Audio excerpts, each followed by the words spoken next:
आज अक्षय तृतीया है। भगवान श्री नारायण के छठे अवतार श्री परशुराम भगवान की प्रागट्य उत्सव है। संपूर्ण देशवासियों को, संपूर्ण राष्ट्रवासियों को, संपूर्ण सनातनियों को अक्षय तृतीया की और भगवान श्री परशुराम जी के प्रागट्य उत्सव की बधाई।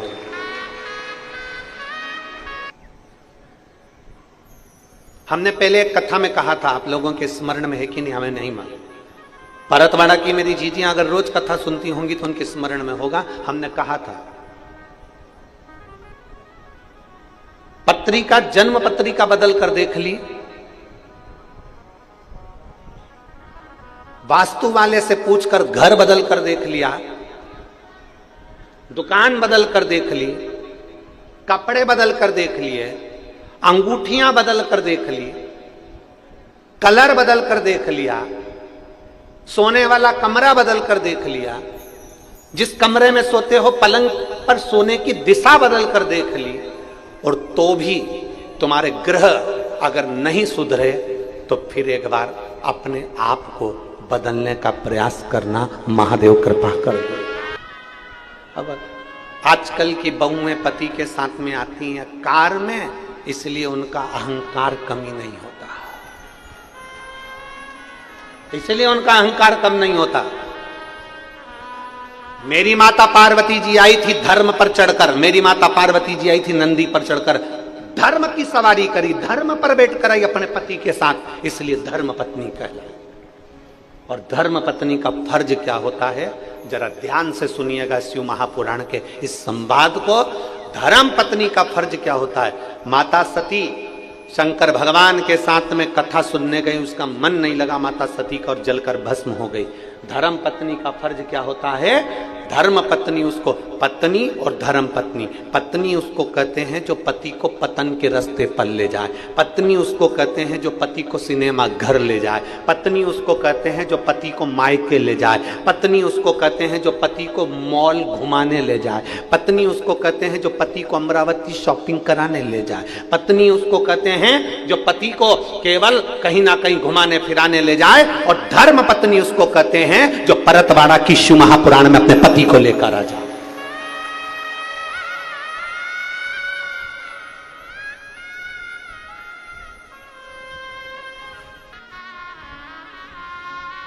एक नारी की जवाबदारी होती है घर को स्वर्ग जैसा बनाने की, गौलाक धाम जैसा बनाने की, अच्छा बनाने की जवाबदारी एक धर्म पत्नी की होती है। पर शादी करके आने के 1-2 महीने तक तो धर्म पत्नी काम करती दिखती है। गिलास पड़ा है उठा कर ले जाएगी, झाड़ू भी लगा लेगी, उठ भी जाएगी, सिर पे पल्लू मल्लू रख के बढ़िया काम वाम भी करती दिखेगी। पर 2-3 महीने के बाद में ना जाने इसको कौन सा भूत चढ़ जाता है। फिर तो कप पड़ा है चाय का, पड़े रहने दो, गिलास पड़ा है पड़े रहने दो, सामान पड़ा है पड़े रहने दो। शिव महापुराण की कथा कहती है सारी दुनिया में बहुएं पूछती फिरती हैं हमारा भाग्य कब चमकेगा, हमारा भाग्य कब चमकेगा, हमारा भाग्य कब चमकेगा। हम उनसे निवेदन करना चाहेंगे, आपके ससुर के, सास के और पति के बर्तन जब बर्तन वाली चमका रही है तो बर्तन वाली का भाग्य चमकता है। जिस दिन तुम अपने ससुर, सास और पति के बर्तन चमकाना प्रारंभ कर दोगे उस दिन तुम्हारा भाग्य चमक जाए।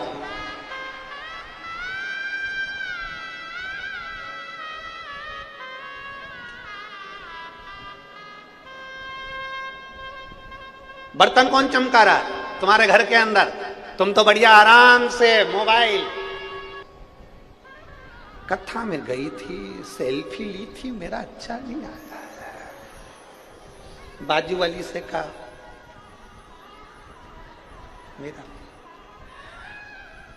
मेरा भी आना चाहिए, और इतने में तीसरी आ गई, मेरा भी आना चाहिए। जैसे सेल्फी में फोटो ढूंढ रही हो कि मेरा भी आना चाहिए, उसी तरह अपने आप में गौरवान्वित होना कि मैं शंकर के मंदिर में जाती हूं तो मेरा फोटो भोलेनाथ जी के पास में भी है, मेरा फोटो भी भोलेनाथ जी के पास में।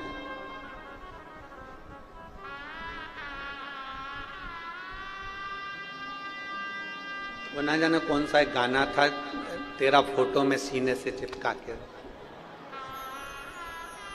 ऐसा कुछ। यहाँ इतनी बैठी हैं, आपसे निवेदन है 7 दिन में कम से कम 1 दिन धर्म पत्नी बनने का प्रयास करना। कितने दिन? 1 दिन। अपने पति के रोज कहना, सुनो भरतवाड़ा में कथा चल रही है, अपने गांव में कथा चल रही है, 40 किलोमीटर, 100 किलोमीटर, 150 किलोमीटर, चलो अपन सुन के आते हैं। नहीं, फुर्सत नहीं है, सीजन का टाइम है, अक्षय तृतीया का समय है, शादी ब्याह का समय है, नहीं मैं नहीं जाऊंगा। रोज कहो, रोज प्रार्थना करो, सुनो तो सही, अब की बार मुझे कहीं मत भेजना, पर मुझे कथा में तो लेकर चलो। तू चली जाना किसी के साथ, पड़ोसन जा रही होंगी, ये जा रही होंगी, सहेली जा रही होगी ना, तुम चलना पड़ेगा, तुम्हें चलना है। 7 दिन भले तुम 6 दिन अकेली आ गई, पर 1 दिन अपने पति को लेकर आना। क्यों? क्योंकि देखो पति कमाता है, लाता है, तुम्हारे हाथ में देता है। वो कितना दुकान पर झूठ बोलता होगा, कितना कपट करता होगा, अपने परिवार को पालने के लिए क्या क्या करता होगा, ये पति जानता है। पर तुम धर्म पत्नी हो, अपने पति को अगर 7 दिन में से 1 दिन विश्व महापुराण की कथा में लेकर आ गए तो खुद भी बैकुंठ गई और पति को भी बैकुंठ लेकर गई है, कहीं भटकने नहीं दिया है। सावित्री का पथ तुम्हारा पथ है, अनसुईया का पथ तुम्हारा पथ है, जानकी जी का पथ तुम्हारा पथ है, राधा जी का पथ तुम्हारा पथ है।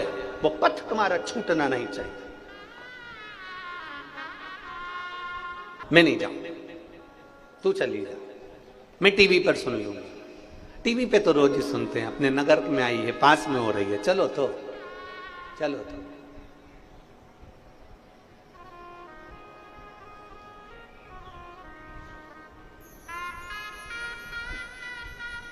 थोड़ा चिड़चिड़ करेगा, गुस्सा करेगा, क्रोध करेगा, उनसे कहना चलो अच्छी बात है, तुम कथा में नहीं चलो, कोई बात है, मत चलो, पर मेरे साथ शंकर के मंदिर तो चलो, उतना ही चल चलो, बहुत। शिव के दरवाजे तक तो जाओ, शिव की चौखट तक तो पहुंचो। पत्नी और धर्म पत्नी में अंतर है। पार्वती मैया धर्म पत्नी थी, इसलिए जैसे ही शादी कर आई नंदी पर बैठ कर आई। नंदी पर बैठ कर आते से ही माता पार्वती मैया जैसे नंदी पर बैठ कर आई, शंकर भगवान ने नंदी पे से पार्वती जी को नीचे उतारा। नीचे उतारने के बाद पार्वती जी से कहा चलो अब यहाँ बैठो। एक बड़ा सा ओटला बना हुआ था, उस ओटले पर पार्वती जी बैठ गई। जैसे ही वो ओटले पर पार्वती जी बैठी, 1 घंटा, 2 घंटा, 3 घंटा, 4 घंटा हो गया। पार्वती जी को जब 4 घंटे हो गए तो उन्होंने भगवान शंकर से पूछा, भोलेनाथ जी, प्रभु। पार्वती जी ने पूछा घर कब चलेंगे? शंकर भगवान बोले यही तो घर है,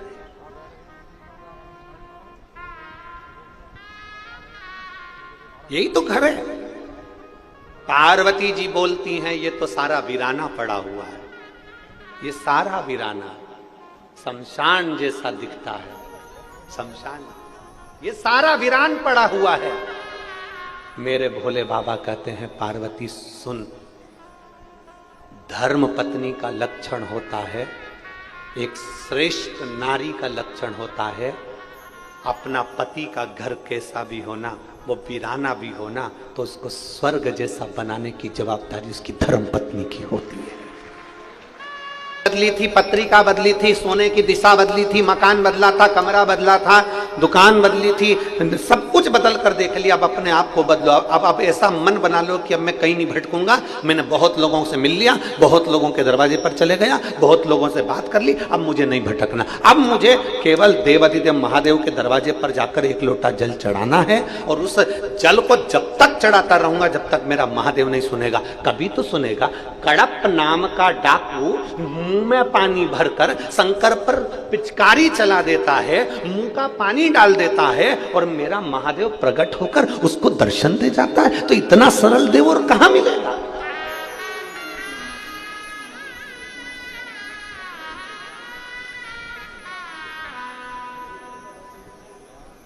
इतना सरल देव कहां प्राप्त होगा?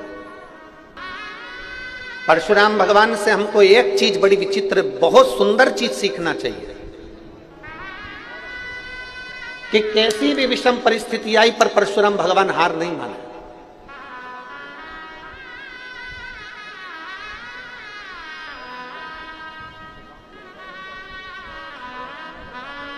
पिता ने कहा मां का शीश काट दो, शीश काट दिया, वर में वापिस माता का प्राण मांग लिया।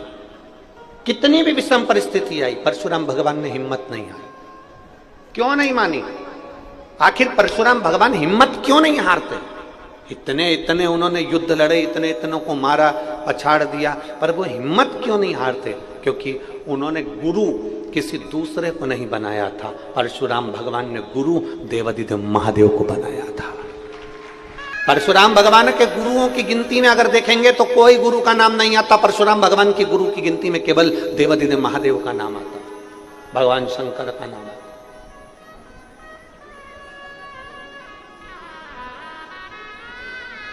हमारे जैसे नहीं थे परशुराम भगवान की, हम भटक जाते हैं अपने गुरु के पथ से। किसी ने कह दिया उनके यहां चल चलो, वहां से तुमको ये फायदा हो जाएगा। किसी ने कह दिया वहां चल चलो, वहां से गड़ा हुआ धन मिल जाएगा। किसी ने कह दिया वहां से सोना चांदी मिल जाएगा। किसी ने कह दिया वहां पर तुम्हारा भाग्य बदल जाएगा। किसी ने कह दिया वहां चल चलो, वहां पर कोई चमत्कार हो जाएगा। किसी ने कह दिया वहां चल चलो, वहां से कुछ अच्छा मिल जाएगा। और हम भटकते रहे ना।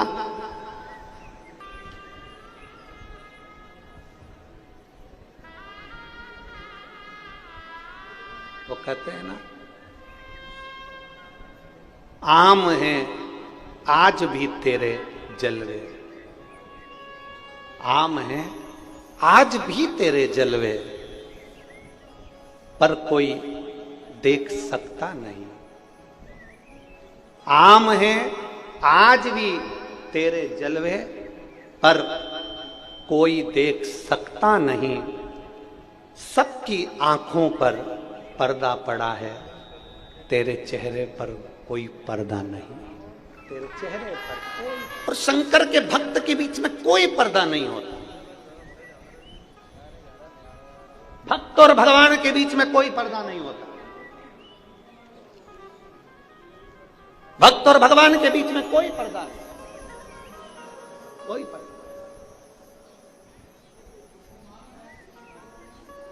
पार्वती जी ने कहा कि ये जो चबूतरे पर तुमने मुझे बिठाया है, ये अपना घर है? शंकर भगवान बोले हाँ। तो इस पे कई छत मत तो है ही नहीं। ये शंकर जी बोले शमशान है ना, मसान में छत थोड़ी ना होती, 2-3 मंजिल का मकान थोड़ी ना होता है। पार्वती जी ने पूछ लिया, बस इतनी ही प्रॉपर्टी है तुम्हारी? पार्वती जी ने पूछा केवल इतनी प्रॉपर्टी है तुम्हारी? शंकर भगवान बोले नहीं, परतवाड़ा में चले जाओ, 2-3 वहां भी अपनी है। पूरे भारत की भूमि पर पार्वती तू तेरी मर्जी पड़े जहां चली जाओ, भारत से मतलब नहीं है, विदेश में भी घूमिया, जहां जाएगी ना मां अपनी प्रॉपर्टी अलग ही लिखा हुआ मिलेगा, शमशान। हर जगह पे अपना प्लाट है, हर जगह अपना ही। दुनिया के लोगों का तो एक जगह पर जमीन रहती है, एक जगह पर नाम रहता है। जहां जाओ वहां शमशान मिल ही जाता है, और वो शमशान 1, 2, 3 तो मिलेंगे ही सरी।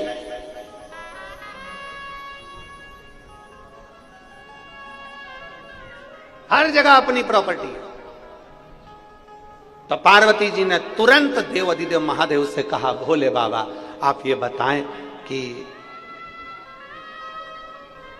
आप रहते कहां? शंकर भगवान से पूछ लिया पार्वती ने, आप रहते कहां हो? ये धर्म पत्नी पति से पूछती है, क्यों 10 बजे तक आ रहे हो, कहां थे? पत्नी पति से बात पूछती है, तुम 11 बजे तक आ रहे हो, कहां थे? और कई कई नहीं पूछती है तो भगोने जैसा मुंह करके पति समझ जाता है।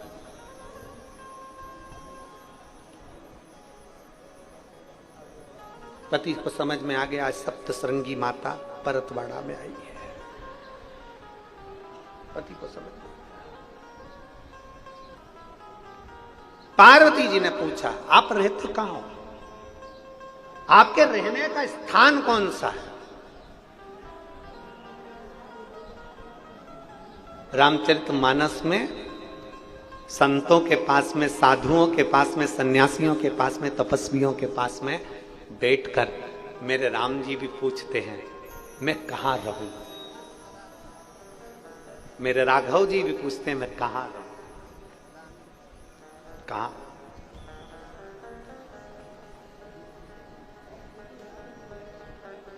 पार्वती जी ने पूछा तुम रहते कहां हो, कहां रहते हो। शंकर भगवान ने कहा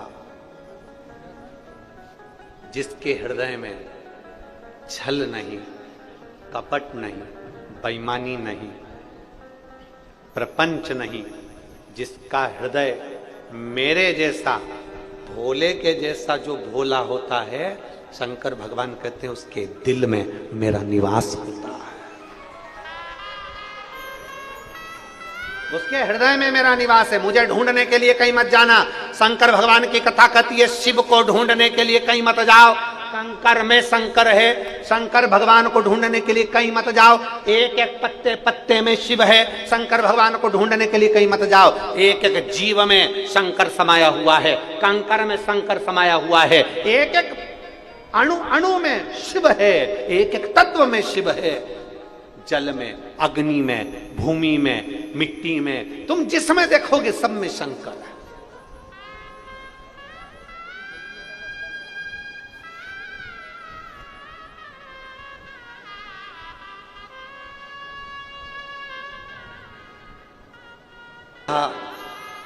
उसका ही नूर है, प्रत्येक जगह पर वही नजर आता, प्रत्येक जगह। ऐसा कोई स्थान बचा ही नहीं जहां शंकर नहीं हो, ऐसा कोई स्थान बता दो जहां शिव नहीं हो।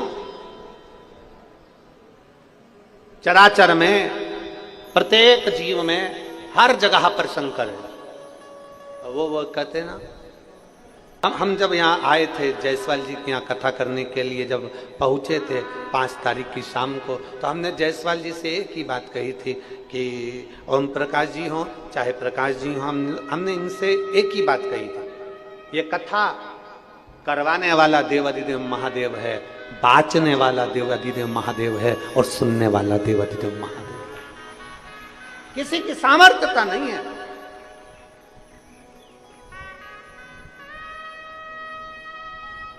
आप खुद अपने लिए छाता लगाते हो। शिव महापुराण को बाचते बाचते कई साल निकल गए, कई वर्ष निकल गए, लगातार कथा करते करते करते करते, और इस व्यासपीठ ने देखा है जहाँ शिव पुराण की कथा होती है, जितनी देर कथा चलती है उतनी देर मेरा बाबा ऐसे छांव कर कर बैठा रहता है और अपने भक्तों को कथा सुनाता रहता है।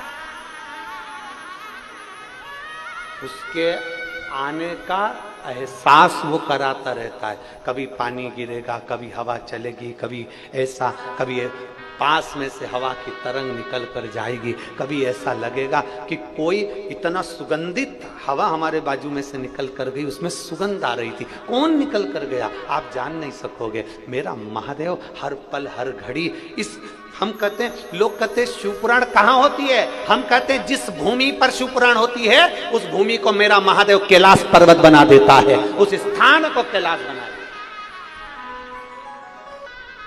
प्रकाश जी जायसवाल जी कह रहे थे, गुरुजी जहां व्यासपीठ बनी है ना, इस स्थान पर अब हम प्रयास करेंगे कि शंकर भगवान का कोई ऐसा स्थान बने जिस जगह पर भक्तों का आना और दर्शन करना चालू है।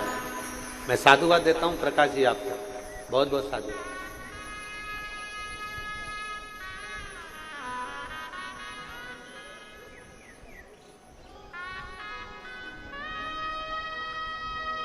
भगवान शिव स्वयं, कोई दूसरे की सामर्थ्यता नहीं है। शंकर भगवान माता पार्वती जी से कर रहे हैं, एक नारी का कर्तव्य है अपने परिवार को सुख प्रदान करना, एक नारी का कर्तव्य है अपने परिवार को एक अच्छा बनाने का प्रयास करना, स्वर्ग जैसा घर अच्छा बनाने का प्रयास करना नारी कर सकती है, दूसरा कोई नहीं, केवल नारी करेगी। के तुम्हारी संपत्ति के बंटवारा होता है ना, तो सबसे आगे परिवार वाले खड़े होते हैं। हमने पहले कथा में कहा था, आपके स्मरण में होगा, बारात जाती है ना, दूल्हा जाता है, अरे बोलो तो जम के, दूल्हे के आगे बाराती नाचते हैं कि पीछे नाचते हैं? जम के बोलो, आगे।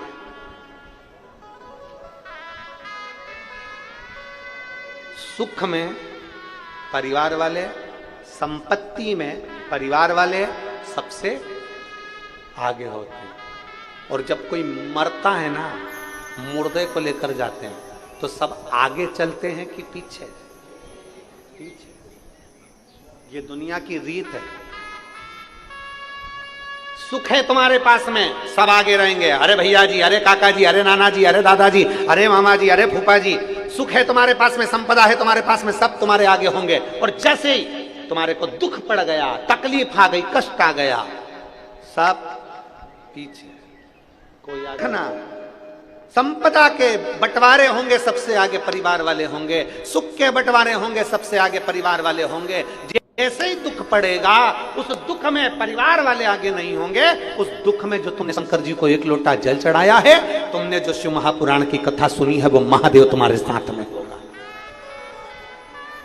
कोई दूसरा नहीं, केवल शिव। एक पत्र है,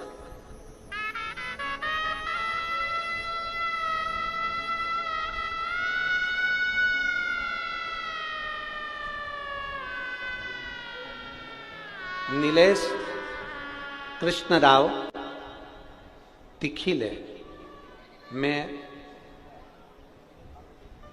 रविनगर परतवाड़ा का निवासी हूं। मेरा मोबाइल नंबर ये है, कहीं बैठे हो तो हाथ हिला सकते हैं, अगर कहीं बैठे हो तो हाथ हिला सकते हैं। मैं नीलेश कृष्णराव तिखिले, मैं रविनगर परतवाड़ा का निवासी हूं। मेरा मोबाइल नंबर ये है, कहीं बैठे हो? इधर है क्या? हाथ है, आ जाओ, एक बेलपत्र ले जाना, आ जाओ। परतवाड़ा का निवासी हूं। गुरुदेव, अचानक से मेरे कान के पीछे हिस्से में दर्द उठा और एक गांठ हो गई, गठान हुई, जिसके इलाज के लिए मैं परतवाड़ा और अमरावती के अस्पताल में गया। गुरुजी, जैसे ही डॉक्टर ने मेरे को ये देखा, तो देखते से डॉक्टर ने कह दिया इसका ऑपरेशन होगा, और ऑपरेशन होने के बाद ये गठान की जांच होगी। अब ये सुनकर मेरी पत्नी भी चिंता में आ गई और हम लोग भी बड़े चिंता में आ गए। और हम तुरंत आपकी कथा सुनते थे तो हमारे चित्तवृत्ति में ये मन था कि रुद्राक्ष मिल जाए और उसका जल और शंकर के मंदिर में जाना प्रारंभ कर। हम सीहोर गए, वहां से जल लाए और यहां वहां से रुद्राक्ष लेकर आए और शिव जी के मंदिर में जाना प्रारंभ कर दिया। आप कहते हो कि अगर कैसी भी गांठ हो, कैसी भी तकलीफ हो, शिव जी पे चढ़ी हुई बेलपत्र नंदी के पास बैठकर कुंदकेश्वर महादेव के नाम से अगर खाई जाती है तो बाबा उस गठान को गला देता। गुरुदेव, हमने कुंदकेश्वर महादेव के नाम से उस बेलपत्र को खाना प्रारंभ करा। वापिस डॉक्टर को दिखाने के लिए गए तो डॉक्टर बोला कि इसका ऑपरेशन करा लो, उसकी जांच होगी। फिर हमने विचार करा कि ऑपरेशन अभी नहीं कराना और हम फिर शंकर जी के मंदिर में जाना प्रारंभ कर दिए। गुरुदेव, मैं बाबा का क्या गुणगान करूं।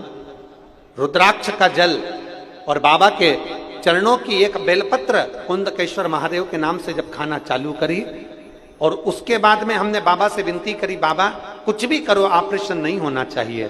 बाबा का चढ़ा हुआ जल हम उस गठान पर लगाने लगे। बाबा की कृपा से 15 दिन बाद हमने जांच कराई तो गठान पूरी गल चुकी थी। मैं बाबा को यहाँ नमन करने के लिए आया। ये शिव तत्व है, शंभु ओगड़ी है। भगवान शिव जिनकी पुनीत पावन शिव महापुराण की कथा सुंदर बैसाख के महीने में आप और हम सभी श्रवण करने के लिए विराजमान है। बैसाख का ये पवित्र पावन महीना स्वर्गीय श्री नंद किशोर जी, गला पकड़ रहा है, नंद किशोर जी, बलभद्रलाल जी जायसवाल पवित्र शिव महापुराण की कथा का भव्य आयोजन हो रहा है। एक बार जोरदार ताली बजाकर इन सभी के लिए स्वागत वंदन अभिनंदन।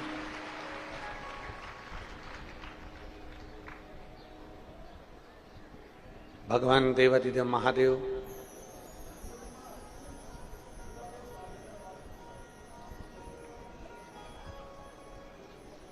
जो संपूर्ण विश्व के कल्याण करने के लिए एक बिंदु के रूप में विराजमान,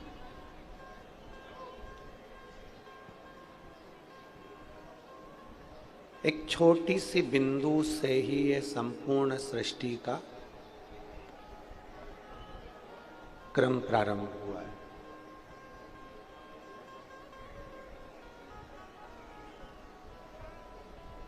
ब्रह्म कुमारी आश्रम की दीदियां बैठी हुई हैं, आप लोग अगर जाते होंगे तो वो भी बताते होंगे।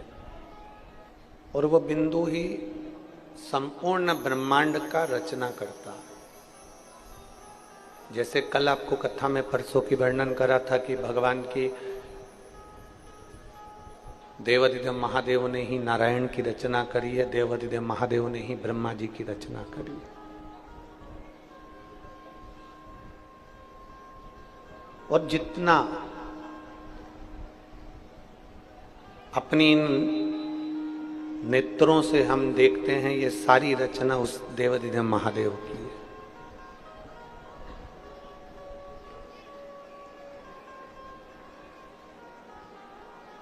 अब कई लोग कहते हैं गुरुजी हम हमारे घर को बदलने में लगे हैं पर घर के लोग नहीं बदलते हैं।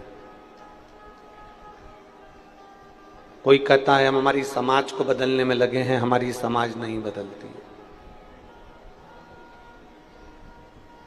कोई कहता है हम हमारे पंथ को बदलने में लगे हैं पर पंथ नहीं बदलता है। एक बहुत सुंदर संवाद हमारे शास्त्रों में मिलता है कि एक ग्वाले की गाय गर्मी के दिनों में चारा नहीं खा रही। गाय का नियम था कि वो हरा चारा ही खाती थी। अब गर्मी में कहां से हरा चारा मिलेगा? गर्मी में तो केवल सूखा भूसा मिल जाता है। अब ग्वाला भूसा गाय को देता है पर गाय खाती नहीं। गाय दुबली हो गई एकदम। और गाय का जो मालिक था वो बड़ा दुखी हो गया कि मेरी गाय भूखी रहती है, कुछ खाती नहीं है, भूसा खाती नहीं है, सूखा चारा खाती नहीं है। इसको तो हरी घास चाहिए, हरी दूबा चाहिए। अब गर्मी में, बैसाख के महीने में इतनी गर्मी में कहां से हम हरी दूबा, हरी घास लाएं? गाय एकदम दुबली हो गई, उसकी हड्डियां दिखने लगी, मांसपेशियां नहीं दिख रही। दुखी था, बैठा था। उसके मित्र ने पूछा कि तू इतना दुखी क्यों हो गया? तो उसने कहा मेरी गाय कुछ खा नहीं रही है। वह हरा चारा खाती थी पर अब गर्मी में हरा चारा नहीं मिलता, भूसा ही भूसा है तो भूसा खा नहीं रही। उसने कहा इतनी सी बात, चल मेरे गुरुजी के पास चलते। गुरुजी के पास गए। गुरुदेव ने पूछा क्या बात है भाई, क्यों आना हुआ? कहा इसकी गाय चारा नहीं खा रही। गाय चारा नहीं खा रही? नहीं खा रही। अब क्यों नहीं खा रही? उसकी आदत में है, वो हरा चारा खाती है और ये सूखा भूसा गाय नहीं खा रही, इसलिए दुबली हो गई है वो। अब करूं तो करूं क्या? गुरुजी ने कहा एक काम करो, उसके लिए चारे का कलर चेंज कर दो।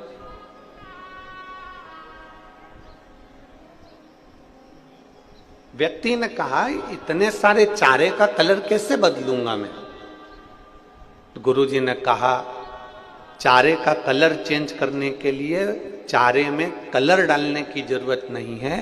गाय की आंखों पर हरे कलर की पन्नी चढ़ा दो तो वो जो पन्नी से देखेगी तो उसको चारा ही हरा ही नजर आएगा, तो वो खा ले। अब बहुत ध्यान देना इस चरित्र को, केवल गाय के चरित्र से अपने को अपना चरित्र देखना है। ये पूरी दुनिया भूसा है। आप इसको ग्रहण करना चाहते हो, आप इसको बदलना चाहते हो।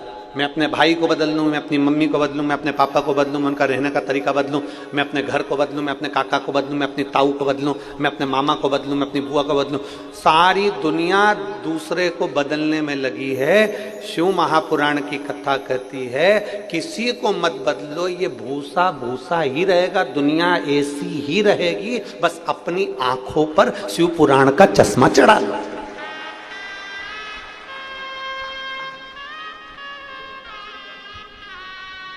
दुनिया बदल सकते हो क्या आप? जम के बोलो जरा। नहीं बदल सकते।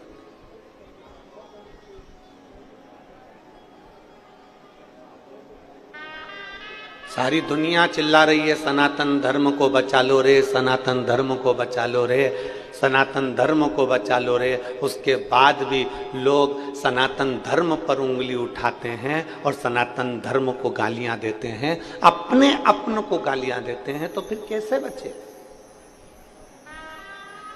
आप दुनिया को नहीं बदल सकते, ये ऐसी ही रहने वाली है। भूसा कभी हरा चारा नहीं बन सकता, उसमें कितना भी कलर मिला दो।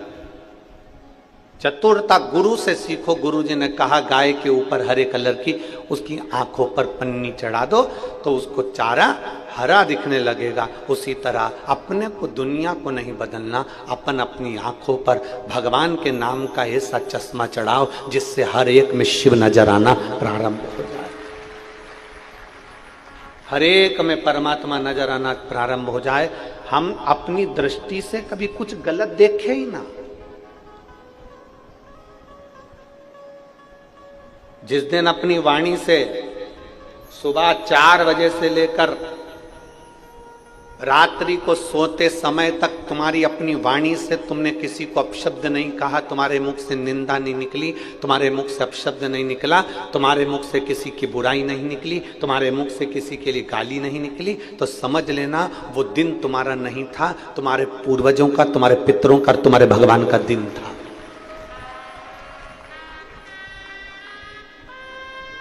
पास रखो और दिन भर में कितने लोगों की निंदा करते हो उसको लिख कर रखो कि मैंने आज 4 निंदा करी है, मैंने कितने लोगों को गाली दी, मैंने कितने लोगों को अपशब्द कहा। ये वाणी जो दी है ना परमात्मा ने, ये भजन करने के लिए दी है। बड़ी मुश्किल से मिली है ये वाणी। किसी गूंगे व्यक्ति से पूछना कि उसको वाणी की कीमत क्या होती है। किसी गूंगे व्यक्ति से पूछना कि वाणी की कीमत क्या है, वो आवाज निकालने के लिए, बोलने के लिए आंख से आंसू बहाता रहता है। इन कानों की कीमत, किसी बहरे व्यक्ति से पूछना कि इन कानों की कीमत क्या है। मशीनें लगाता है, ऑपरेशन कराता है, इसके बाद भी उसकी कान की आवाज नहीं आती, वो भ्रम से सा रहता है, एकदम किसी से बोलता नहीं, चालता नहीं। नैनों की कीमत, कभी जिसकी आंखें नहीं है, जो नेत्रों से विहीन है, उससे पूछो कि आंखों की कीमत क्या होती है। तरसता है ये दुनिया का नजारा देखने के लिए। मेरे भोले बाबा ने तो आपको जीवान भी दी है अच्छा बोलने के लिए, कान भी दिए हैं शिव पुराण सुनने के लिए, और नेत्र भी दिए हैं भोलेनाथ का दर्शन करने के लिए। उसके बाद भी हम अपनी जिह्वा का प्रयोग अगर गलत शब्दों में करें, अपनी जिह्वा का प्रयोग अपन किसी की निंदा में करें, किसी की बुराइयों में करें, तो भगवान ने हमें शरीर बनाया भगवान के भजन के लिए और हमने उसको लगा दिया गलत काम के लिए। हमें दुनिया को नहीं बदलना। एक पत्र कल आया था और उसमें एक बहन ने लिखा था, गुरुजी आपने सबको मंदिर जाना सिखा दिया, गुरुजी आपने कई नवयुवक बेटा बेटियों को बदल दिया। मैं हाथ जोड़कर निवेदन करूंगा, कभी ये मत कहना कि हमने बदल दिया। वो तो आपने अपनी आंखों पर शंकर की शिव पुराण का चश्मा लगा लिया, इसलिए तुम्हें दुनिया बदली बदलाई नजर आ रही है। सियोर वाले महाराज की सामर्थ्यता नहीं है कि वो किसी को बदल दे। ये हमारी सामर्थ्यता नहीं है कि हम कुछ बदल सके, ये हमारे बस की बात नहीं है। ये तो आपने कथा सुनते सुनते सुनते सुनते अपने आप को बदल लिया। जब अपने आप को बदला, आपने मंदिर जाना चालू करा, आपने पशुपति व्रत करना प्रारंभ करा, आपने बेलपत्र चढ़ाना प्रारंभ करा, आपने धतूरा चढ़ाना प्रारंभ करा, आपने मंदिर में सफाई करना प्रारंभ करा, तो पड़ोसन को लगा कि रोज मंदिर में जल चढ़ा रही है, इसलिए भगवान इसकी सुन रहा है, तो पड़ोसन मंदिर जाना प्रारंभ करी। पड़ोसन को देखकर धड़ोसन जाना प्रारंभ करी, धड़ोसन को देखकर अड़ोसन जाना प्रारंभ करी। हम नहीं बदले, अर्थात हमने किसी को नहीं बदला, आपने अपनी दिनचर्या बदल ली, आपने अपना जीवन बदल लिया। तो आपने अपने पूरे के पूरे परतवाड़ा को, अमरावती को, सिरज गांव को, बलगांव को, अंजन गांव को, जितने जितने गांव हैं सबको तुमने बदला। सियोर वाले महाराज की सामर्थ्यता नहीं है कि वो बदल दे, वो क्या बदले। हमारी कोई सामर्थ्यता नहीं कि हम कुछ बदल सके, हम कुछ कर सके। में बुरा कोई नहीं है। हमने पहले दिन की कथा में कहा था, ना सास बुरी होती है, ना ननन बुरी होती है, ना बहू बुरी होती है। अगर बहू बुरी होती तो सास अपनी जेवर तुड़वाकर बहू को चढ़ावे में नहीं चढ़ाते। बोलो सही है। और अगर बहू सास बुरी होती तो वो जेवर नहीं देती, वो कपड़े नहीं देती, वो गालियां ही देती। और बहू बुरी होती ना तो वो अपना घर छोड़कर तुम्हारे घर में नहीं आती। ना सास बुरी है ना बहू बुरी है, बुरा एक समय होता है, उस समय को थोड़ा सा टल जाने दो, उस समय को थोड़ा सा निकल जाने दो, अपने आप अपना जीवन आनंदमय हो जाता है। हम दुनिया में रहते हैं ना, हम हमारे मोहल्ले को बदलने का प्रयास कर रहे हैं। मेरे कॉलोनी के लोग बदलना चाहिए, मैं जैसा बोलूं ना वैसा करना।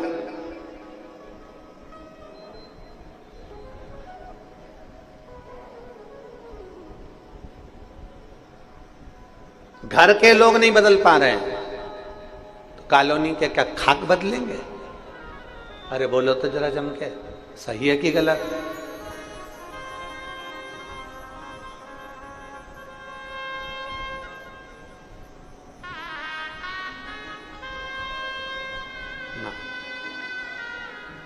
व्यर्थ की बातें हैं कि हम इसको बदल देंगे, हम उसको बदल देंगे। जो ज्यादा बहुत ऊंची ऊंची बातें करते हैं ना, वो घर पे खुद चाय बना के पीते हैं, उनकी लुगाई तक उनको चाय नहीं देती। इसलिए व्यर्थ की बातें नहीं करना, अपने को जो हो सकता है ना अपन वो बात करें।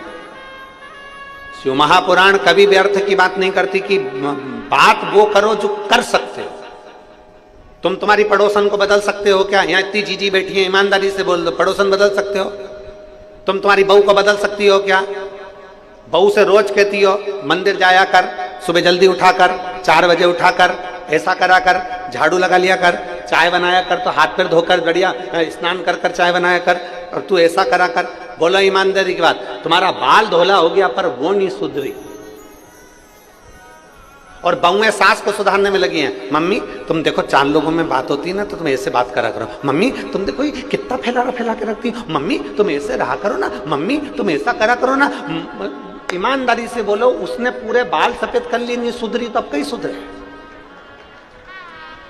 तो 2 साल की आई हुई तू सुधार देगी? उसके पति से पूछो, तुम्हारे ससुर जी से। और फिर क्या, मम्मी ऐसी रहती, पापा तुम कुछ नहीं बोलते। पापा कहेंगे श्रीमन नारायण नारायण हरि हरि।